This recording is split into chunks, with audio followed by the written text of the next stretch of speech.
Bonjour à tous, bonjour, merci d'être à l'écoute. Alors écoutez, voilà, je vais vous faire une vidéo, encore, vous allez me dire, oui Raymond, écoute, tu te répètes, hein, tu répètes toujours les mêmes choses, la guerre, Macron. Non, il s'agit de faire un résumé rapide de ce que je viens de dire dans les deux, trois dernières vidéos.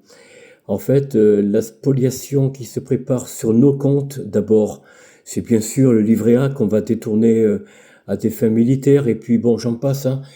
Alors non, je veux pas tellement parler de ça, c'est surtout que ce que je veux vous dire, c'est que dans les temps passés, durant les deux, trois derniers conflits, donc surtout durant la guerre 14-18 et 39-45, on a fait des emprunts pour la guerre. Oui, enfin, surtout pour la guerre de 14-18 d'ailleurs, puisque pour celle de 39-45, à laquelle les Français ne s'étaient pas préparés.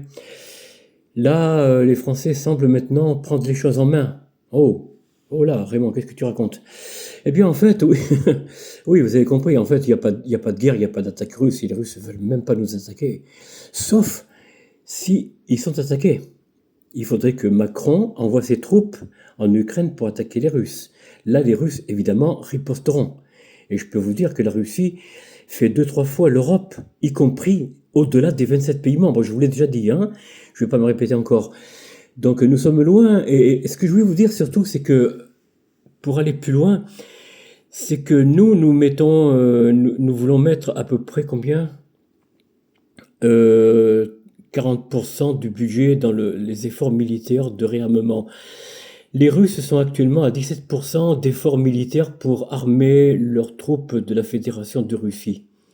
Mais vous croyez que la Fédération de Russie va vouloir se laisser rattraper par la France ou par l'Europe? Vous plaisantez, j'espère. Non, non, non. Ils vont augmenter leur budget militaire. Ils vont faire la même chose. Et oui, donc on ne les rattrapera jamais. Jamais.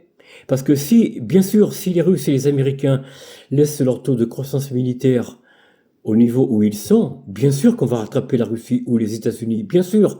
Mais vous croyez que les Américains ou les Russes vont laisser faire les choses? Déjà, l'Amérique et les États-Unis sont inquiets de ce qui se passe en France, mais encore plus la Russie. Ils s'inquiètent.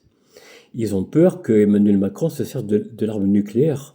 Et vous croyez qu'ils vont pas riposter s'ils se font agresser? Chers amis, je vous laisse méditer là-dessus. On se dit à bientôt. Au revoir.